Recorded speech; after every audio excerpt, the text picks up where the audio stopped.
Welcome back, everybody. We are into Frost as game number 1 for this TvT. I haven't seen a TvT yet today. And this will be followed up by, I think, GuMiho versus Jaishi.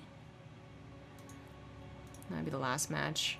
So, GuMiho versus aLive should be a pretty good TvT. Certainly one we've seen enough in the Lima leagues, and they are definitely well versed in the TvT matchup because of it. But also just the popularity of Korean Terrans. In the bottom left on Frost, he is the red Terran, GuMiho. And in the bottom right, as the blue Terran, he's aLive.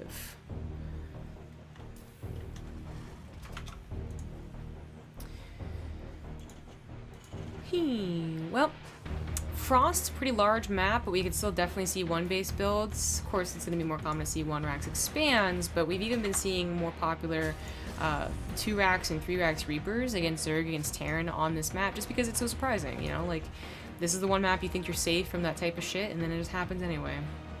I know those feels.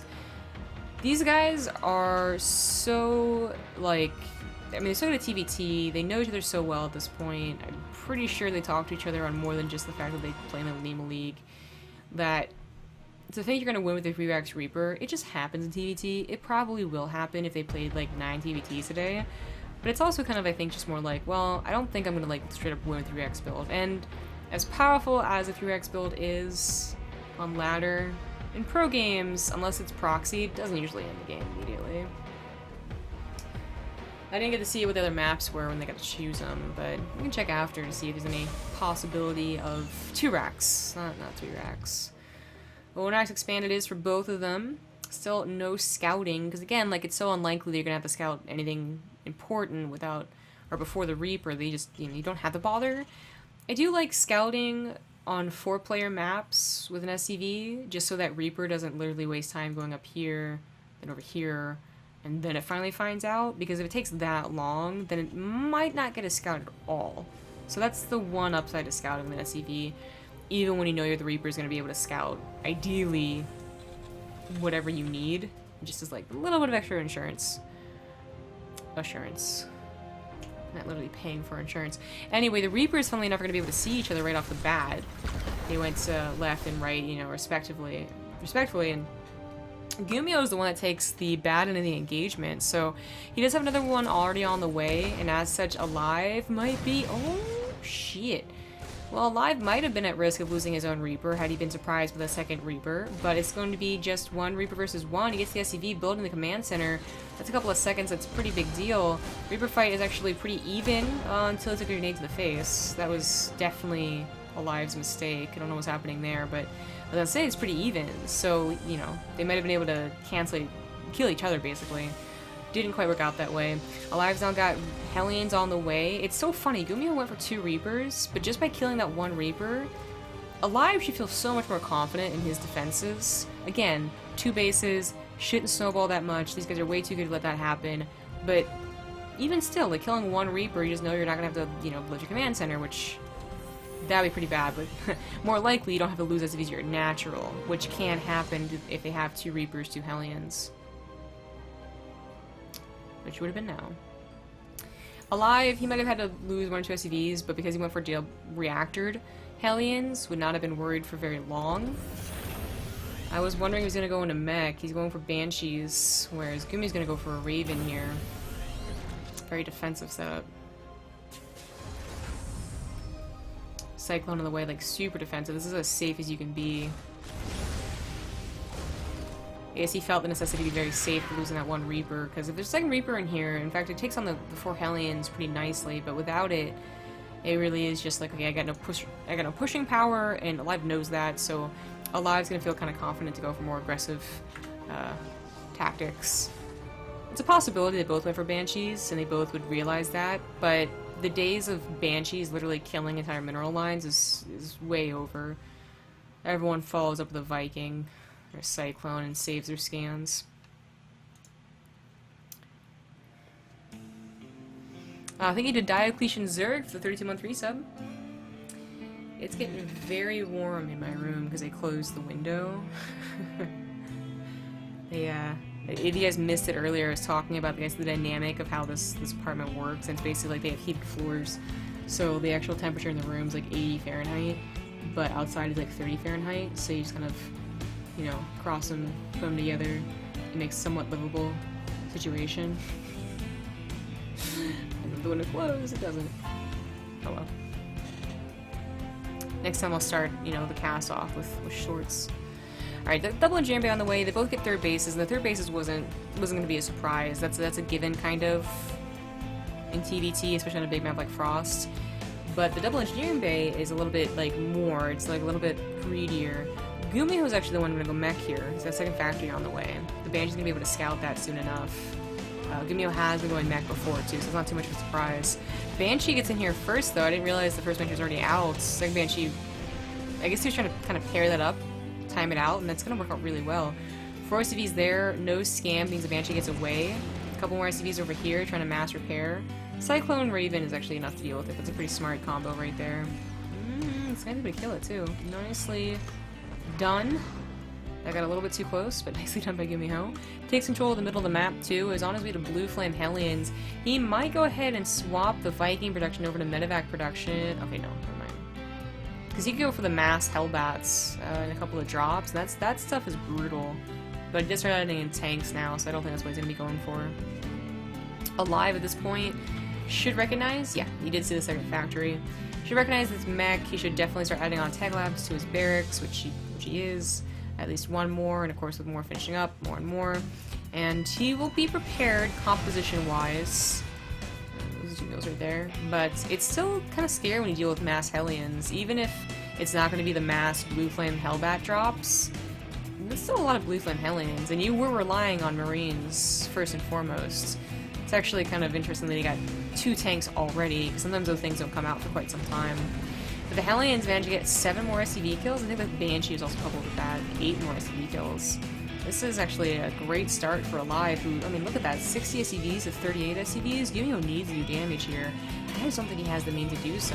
Maybe if it was a new patch, the Vikings were boss mode, but that's what I'm going to do. But unfortunately, he's hitting right after Sim is done. At least it's not hitting when Combat Shield is done, but it's pretty close. And he's kind of doing like a siege hop here. I guess Viking and a Medevac or Viking and a Liberator, both kind of tricky to deal with. Liberators just can't, they actually cannot be dealt with by aLive, but luckily Medevac's picking up tanks still exist, so his tanks weren't totally screwed by the Liberators. Vikings stay with those Medevacs though, and now Liberators siege hop forward, those tanks would go down. aLive just doesn't have enough production quite yet. His production is done though, so he could probably still deal with this.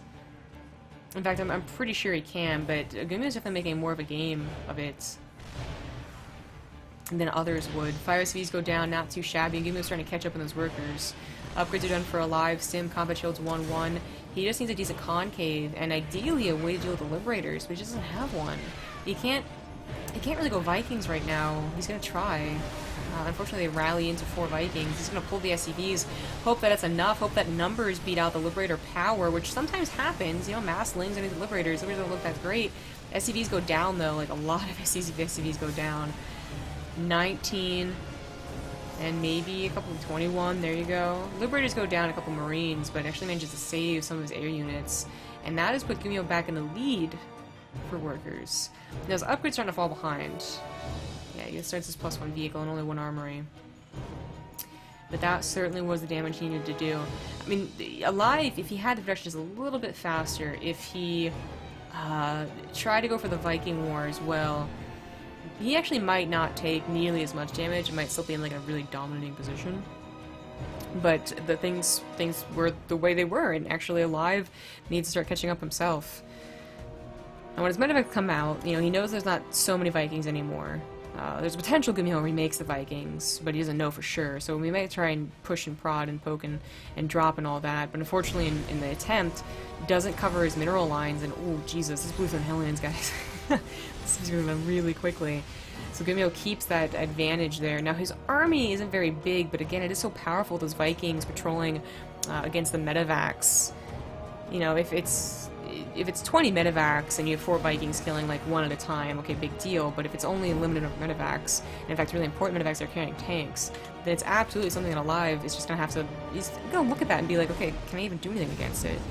No Vikings, and he probably tries to, you know, do something, but his something is going to try and drop. GuMiho's totally on top of it. His Vikings are actually looking to be aggressive here. Worst case scenario, you could probably drop an auto turret to save the Vikings, and the Marines do dive on them. aLive's in a difficult position. Third base, trying to be resaturated. He never dipped down below 30 SCVs, I think, which is decent. And he's already back up to 56 with a decent army supply too. But you know, he kind of missed that point where, especially because of the damage he did earlier, GuMiho is really weak. You know, when mech is really weak, and then kind of early-ish mid-game to mid-game, they don't have a lot of production. They're really dependent on positioning. He's kind of missed that because of the damage he took. He lost army and he lost workers. And he's gonna try and find a decent position over here. Nice SCV scout from GuMiho. Helling's gonna be taken care of.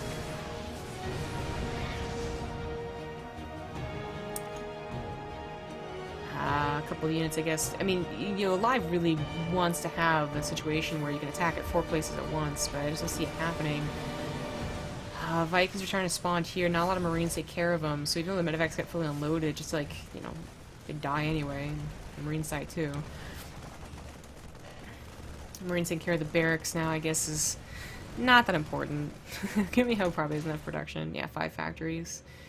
7 on like 3-4 bases, but yeah, that's not even going to go down. It is denying a little bit of scouting, though, but GuMiho's already kind of covered his right side. Because what aLive also missed was, besides missing out on that time where production isn't very high for mech, he also missed that time where they just literally can't afford missile turrets. Like, they're actually using too much of the minerals still. It's when it's 3 bases, 6 gases that they start to maybe bank a little, like a couple of minerals, and that's why we do see missile turrets now going up. Like, as that drop happened, the missiles are going up. So aLive's usually missed a lot of opportunities to end the game a little bit early, and does have to look towards that later game stage. So for bio players, it's a question: do you play bio, or do you go for the double, triple starports and either try and surprise your opponent, or just literally duke it out, air wars?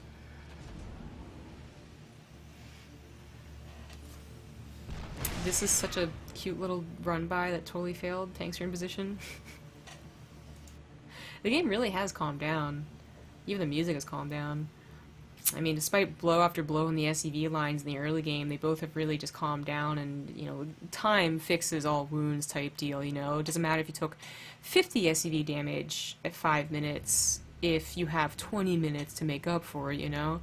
So it kind of seems where it's at, because these numbers are actually what looks so much better than a couple minutes ago. aLive being up 20-30 supply, getting maxed out faster, getting faster upgrades is where the bio player is kind of supposed to be. Now GuMiho, I mean, Thors aren't bad. This micro is actually kind of cute. The Thors aren't bad just to have in your composition in general, but I think it also is in preparation of maybe the later stages of the game. He doesn't want to be surprised by what could be like 16 Vikings beating out his 8. We know that's not the case, but I don't know when's the last time GuMiho scanned. Yeah, he hasn't scanned in a while. Ooh, I actually don't know, because this has happened to me before, and I swear I don't miss rally or cancel rally or anything like that, but this happens to me too. You just start rallying at the barracks, which is kind of important. Like, that's 20-30 supply I think he's building that could be that 4th or 5th drop or whatever, and you just have it up at home. Okay, he recognizes it. All scanning each other. I mean, GuMiho sensor towers now too. He doesn't even necessarily have to scan, but aLive, it's mid-game, early, mid-late, you can get by with drops. You can start doing a lot of damage with drops. Late game, though, it just gets less and less likely as more missile turrets come up and more Vikings are made. So this is, like, super dangerous to look at these medevacs just chilling here. He's gonna go for it. Yeah, he saw the SCV transfer, thought it might be tempting, but didn't realize the army was there, so that did not go so well.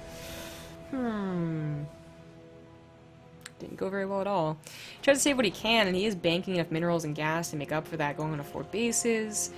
He really wanted to deny the 4th base, maybe even hoping that it came up here, but was unfortunately unable to do so. GuMiho is doing a very nice job with a slow expand, and now he is at maxed out. If he pushes out aLive probably can't do very much about it, to be honest, except just try and buy time and trade effectively.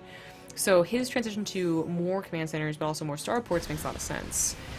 I do like him trying to abuse this high ground position, even though he's lost the Viking War, or just, well, didn't really try and win it in the first place. It's still an attempt, you know, the Vikings can do much about the tanks right now.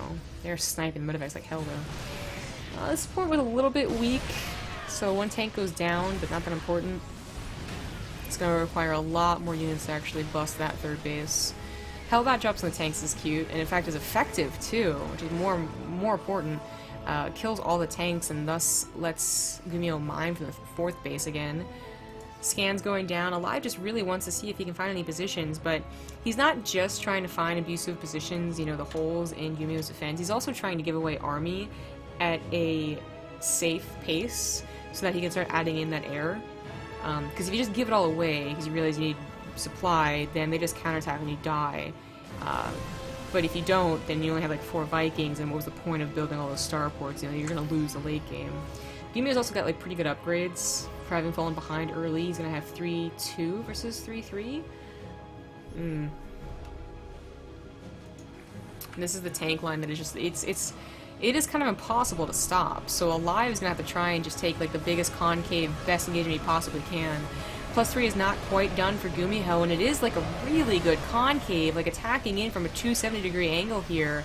Even then, he kind of just trades. Actually, no, he just loses, in fact. There's still so many tanks behind these ones that were getting damaged that aLive just like... it wasn't going to work out. It was the best he could do. And the point is, you're supposed to be able to remax and just be able to clean up the tanks while they're in lower numbers. But I'm not sure he can. Like, that was really close to his bases. That's still a lot of tanks left over. And his attempt to go into Liberators, first he has to win the Viking War. You know, 5 Liberators could probably take out these Vikings if the Vikings don't micro, sure. The Starbush was on the front line, and I think aLive just has died to mech here. I made it sound like it's such a bad thing to die to mech. It's not, but I'm just, the point is, like, he has died to what makes mech so good. The slow, steady build-up, you know, getting maxed out with, like, seriously, like, the better army. When mech's maxed out with decent upgrades, there's not much bio can do other than, like, some fancy concave plus medevac drops type stuff. And that just is so hard to do. GG. As the game goes on, you really just have to go to, you know, the air war. Or nukes.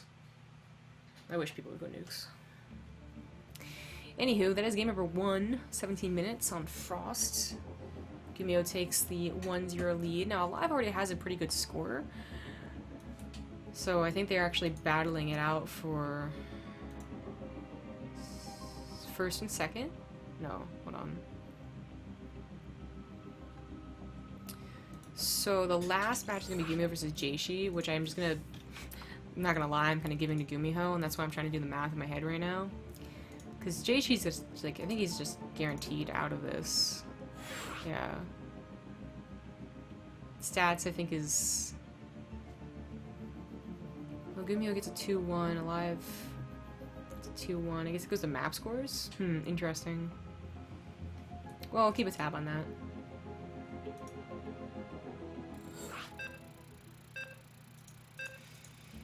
Game number 2 is going to be a Galactic Process.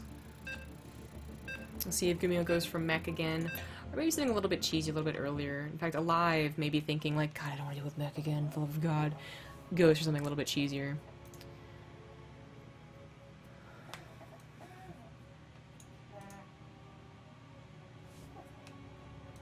Here we are. It's game number 2. In the top right, up 1, he is the blue Terran GuMiho. In the bottom left, as the red Terran, he is aLive.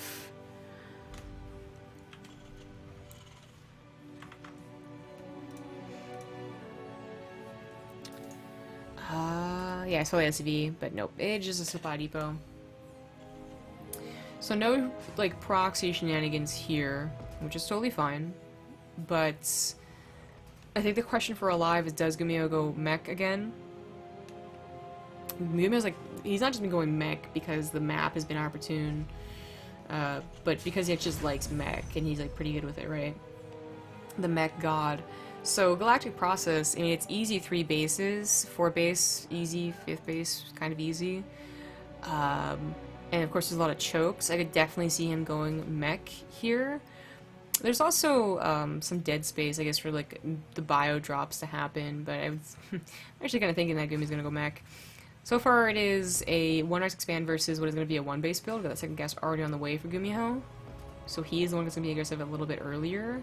Shouldn't end the game though. It should just be about equalizing the openers. GuMiho hopes it'll end the game and do a significant amount of damage, but it probably won't. We'll see. I mean, aLive's not scouting until he has the Reaper, so that Reaper might go in for a scout and get sniped because the Reaper's already out for GuMiho, obviously, like pretty similar time, but it also has a Hellion. GuMiho might even go for... Oh, no, I think he's going for 1 base build. He's gotten guys off of gas, though. I mean, 2 Reapers, 2 Hellions, the deadly combo, the snowball combo. Especially if aLive loses his first Reaper. Like, it is so crazy that if you lose the first Reaper against certain builds, that you just die. Like, I know everyone's, like, really happy that Tankovacs are leaving, but that, like, wasn't even the biggest problem. I mean, I like Tankovacs, you guys all know that. We're kind of like the odd man out. But if you're gonna fix something first, it'd be, like, the Reaper power in the early game and the obnoxious element of the Reaper in TvT. But that's neither here nor there, I suppose. This is still the patch everyone's used to. The Reaper did not go across the map, by the way. This is a very, like, safe way to play by aLive. It's a good thing he did, because GuMiho was doing something aggressive. Almost lost SV on the command center, which would have been annoying. And maybe devastating, because you lose the SCV, and then you try and get the other one down, but then they have more units on the way, so that one doesn't start building the command center. And it just kind of snowballs from there. You either try and defend it and you lose your units, or it just never gets finished. Either way, it's kind of difficult. So it's a good thing that thing barely survived. Now aLive doesn't have to worry about dealing with it. Like, worst case scenario, he goes back on his main base and loses his command center. That's not the ideal scenario, of course. Ideally, he deals with this and starts saturating that natural, but he might have to wait a little while. So, for instance, once his Hellions are out, it's, you know, GuMiho just really can't do very much more. If these are Marines, it'd be a little bit scary, but no, 4 Hellions, that should be it. But the 2 Hellions are not quite yet. There they are now. That is the scary thing. Like, 2 Hellions, 1 Reaper, good couple of grenades, suddenly it's only 2 Hellions left over. And that does snowball a little bit, but everything calms down. GuMiho did get his command center down. I think it was after factory, but it is an equalizer. aLive, you know, had to respond to that, actually kind of mess up his macro, again, like supply block, and GuMiho manages to catch up. Economy. Almost, because he's down 2 workers. But Fallen was a pretty quick tank here. I guess they both are. It's not too surprising, but that just like the tank can be used in very good defensive purposes, but also obviously if you go for a medevac, it can be used as a drop. And it looks kind of silly to see 1 tank and a couple of Marines, but this drop has actually been surprisingly effective against a lot of good Terrans. So I'm gonna pay attention to see what exactly happens there, especially if aLive isn't prepared for it. Like, they don't have the units in position. Then GuMiho could just start killing, and even 6 SCVs, but then he gets out is really good. He gets nothing. And in fact, might lose the drop. So this is now suddenly very good for aLive. I just want to save the Viking. GuMiho also wants to save the medevac. That's actually pretty close. Okay. Viking almost went down, but the medevac stayed. So, I mean, she's going to try and do as much as possible with that tank. If it means killing a couple Hellions, then it's better than nothing, because originally it looked like GuMiho was just going to be straight up denied. 2 engineer once again for aLive. Still no decision on mech or bio technically by GuMiho, but I'm getting the feeling he's gonna go mech. No engineering bay, no additional barracks, no hurry to get to the stim. Does put his 3CC on location, which is something that the Liberators would be able to deny. Or I could just go for the juicy mineral line. Especially doesn't know if it's being built, it doesn't. GuMiho has a couple of Cyclones looking for freebie picks, so whether it's the Hellions or a couple of Vikings looking for the good medevac kill, they do have the potential with their micro to be out in the map like this. And there you go. Hellions are gonna go down, as well as my internet. Ooh, that was a huge lag spike.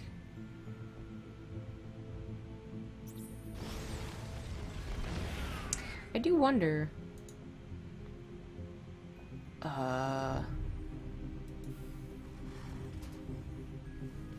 Is this the fact that suddenly the internet's being shared? That was a pretty huge spike. Damn. Okay, well. Kind of stabilized now, and it didn't affect the players, which is the most important. Medevacs go in. 2 tanks can be very deadly, and the SCVs initially clump up too, and they weren't getting this around. Vikings come in though and start cleaning things up. I'm not sure about sieging the tanks here. Oh, well, it kind of works out. Oh my god, that one tank survived. Hell, and SCVs go down. GuMiho's trying to take damage to the Liberator, but he does respond at least. Cyclone's getting to the natural, and I think aLive just... Well, he didn't lose. He took a lot of damage. Now down 20 workers. More SCVs on the way down, too. We do have a Viking that maybe can snipe one of the lower Vikings here. No, not even. Just kidding. But still, 27 workers killed to the 5. aLive takes a lot of damage, and his 3rd CC still isn't on location. GuMiho's just building an orbital right now, but he's going to be able to get up to 60 SCVs really quickly, and he'll have the, ideal mining.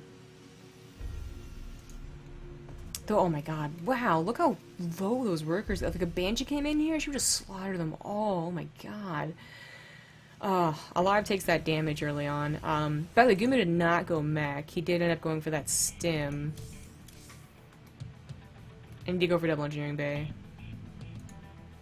Just like aLive did, but aLive didn't... Oh, aLive finished it. Okay, I was like, what? Okay, so they're both gonna have 1-1. And... I don't know if it's like better or worse that GuMiho's going bio and just did all that damage, right? Because if he's going mech, then again, it's a situation where he just feels so comfortable, like, gets his production up and his 3rd CC and his missile turrets, because aLive just doesn't have that much of an army. But if it's, Marine tank versus Marine tank, then clearly it's the same composition, but GuMiho just is, like, better off with it. He even has more Vikings here. aLive was probably hoping that was going to be his one ticket in, and it just wasn't. GuMiho gonna have combat shields on the way. aLive a little bit later to that, and just his push gets instantly denied. If you have Viking control and a couple of tanks, you can kill a good 10 SCVs, or like a good chunk of the army, and you're just not going to get that opportunity. In fact, GuMiho might get that opportunity now if he wanted to go for it. So just 2-2 a lot faster. No, actually, just a little bit faster. aLive finds it in his pocket somehow to get +2 armor and weapons, but he's just not looking so good here.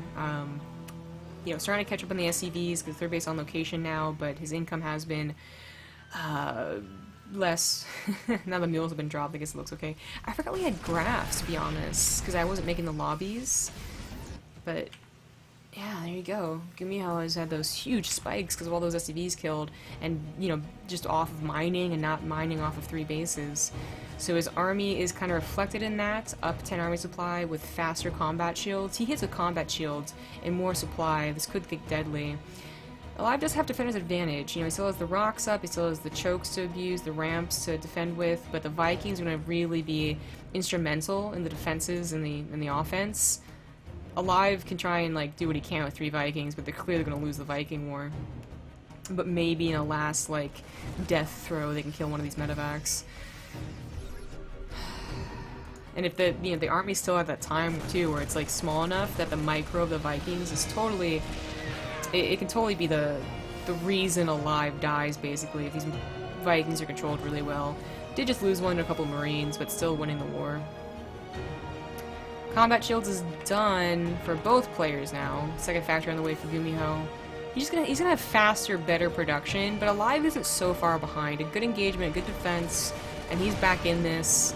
With a maxed out army with eagle upgrades. Oh, but this is... Oh, I thought it was medevacs. Well, still. If you got a medevac, it gives the Vikings. These Vikings are just so...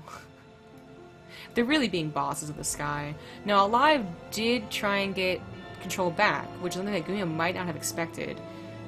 So he's gonna have to go ahead and skedaddle with those Vikings, and he does. It was pretty well timed. Oh, this... Whoa! okay, 2 missed micros. That's pretty bad. Now he's definitely losing the Viking War. Things kind of flip-flopped in that department, but GuMiho's still up 20 supply. He could have faster upgrades too if he started 3-3 right now, but faster 4th CC, faster 2nd factory. Vikings are now just going to be used to guard against drops, I suppose. As they're just, it is funny, like, the Viking War is so important for aLive to not just straight up lose it, and thus lose his, like, you know, defensive foothold. But after you get to like 150-ish supply, just the Viking Wars aren't going to be what TvT is about. They are still useful though. I don't know what these... I really think these Vikings are trying to look for a medevac. But you could have found one. But aLive's been playing pretty defensive. I mean, he knows his position. He knows he took damage early on.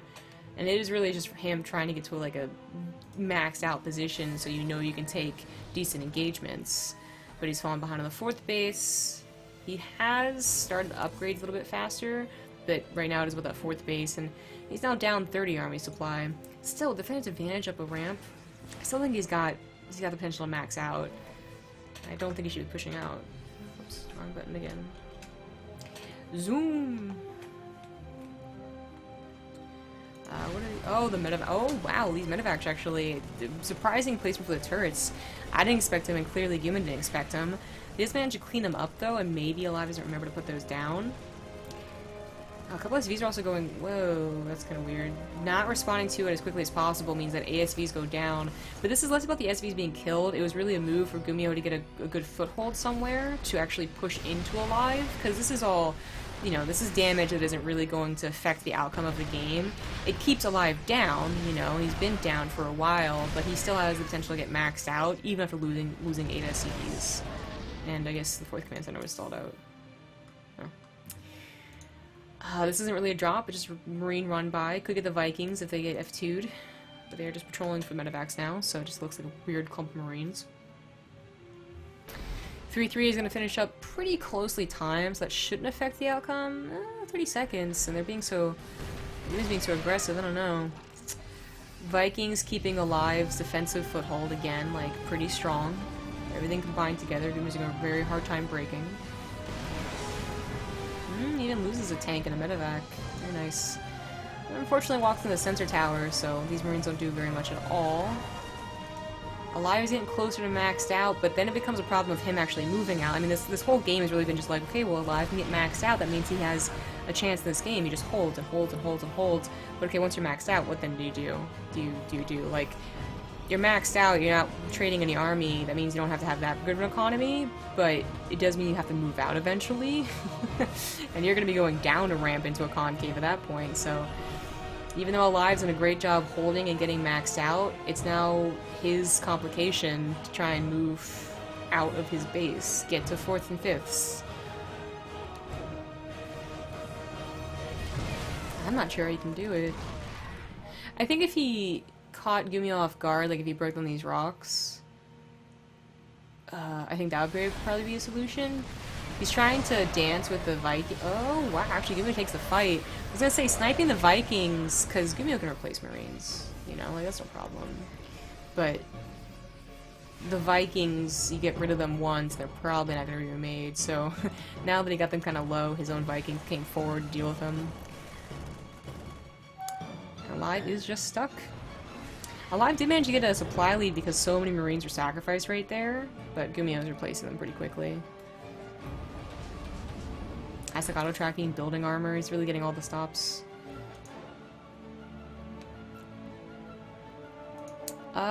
Once again, just these little Marine run-bys. I feel like you thermal started this. I started this 2 years ago, I'm telling you guys. 3 years ago in Heart of the Swarm, but everyone called me crazy. You gotta bring a medevac with it. No, but it's kind of cool, like, because Marines are just minerals, and really not that expensive. You just kind of give them away, you don't have to micro them that much either, and actually a command center, oh my god. They'll give me those extra command centers, this isn't the biggest deal, and he's got extra SCVs too. But it's still pretty cool that only a handful of Marines are able to do that much damage. There's a planetary, and a tank. Not so much happening here. aLive could try and expand down here, but he would be stretching himself pretty thin. aLive got his army, at least some of it, out from this little ramp. And that will force GuMiho to retreat to deal with it. And GuMiho's not really getting as maxed out as I thought, as fastly. He's not getting maxed out as fast as I thought he would. Words, am I right? And he's gonna lose a base for it. Like, he should have been instantly remaxing 2 tanks at a time, 2 marines at a time. Oh, okay, doesn't quite lose a base for it. He also pulled back and could get a sandwich here again if he had more marines. Things are getting complicated. That's exactly what aLive wanted to do. He was stuck in his base for so long. He needed to complicate matters to have a chance in this game. Fortunately, tanks are still over here, and aLive did not anticipate that, so sends SCVs to their death. 4th base will not be used. Might be a potential planetary, but that can be used here. Doom drop in the 3rd. That's a couple of production centers, supply depots, and a lot of SCVs, but there's a base trade once again. Only 1 tank defending aLive's base. Not going to work out, and GuMiho has taken the supply lead that he probably should have had this entire time. The base goes down instantly. These are 3-3. Wow, fully upgraded. I don't see that too often. Tanks are good, but they do need to be sieged up. So you need to be very careful how they siege up. Command center goes down over here too. GuMiho is protecting his production, or yeah, GuMiho is protecting his production, realizing that's going to be the weak point of any Terran. I like that he also unsieges tanks just in the nick of time too. Fortunately, no way to save them, so he's going to try and trade out with their DPS, which isn't, you know, not that great compared to the Marines, but GuMiho still keeps that 20-30 army supply lead. He's the one with a gold base, and a 4th actually mining. Well, I guess now aLive is too. But it is now 3 bases, 1 not even anything, not a planetary, not an orbital, against 1, 2, 3, 4 bases. GuMiho. And it is still looking like GuMiho's game. Up 40 supply overall. Just has that same complicated matter of galactic process where you have to somehow get up a ramp against tanks. It's going to take forever. And aLive still has a couple of tricks up his sleeve. Like, if you can get in the production of GuMiho right here, he could still win this game. Or get really good tank shots like that. Oh my god.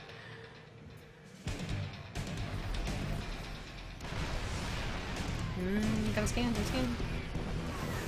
Funnily enough, you know, a 20-minute game, 18-minute game, usually the Vikings are long dead by now, or they're just not, you know, they aren't microed well, so they die and whatever, but the fact that he's kept his Vikings alive is going to be very helpful, making sure that aLive can't really encroach on him so much. I guess it's 4 Vikings versus 4, just that GuMiho was controlling his a little bit better. Tanks are everywhere. What is the tank count right now? 7 to... oh my god, aLive has 13 tanks. No wonder he's so well protected. Oh, GuMiho's gonna go for it. I don't know. Tanks are doing some awesome damage against those Marines, but unfortunately he lands the other tanks right in front of the Marines, so they just die like instantly, and that is it. GuMiho takes the 2-0 win. Yeah, and that is like actually the series too. So congratulations to GuMiho. aLive was looking pretty good, but it did come down to good Terran versus good Terran, and now our last match of the day is going to be GuMiho versus Jeishi. So I anticipate another 2-0 from GuMiho. Jeishi just didn't look that powerful versus aLive. In fact, he looked more powerful in the PvP, I would say. But we'll see what he can do. That is going to be your last match. Then I got to do vetoes, so see you guys once they're done.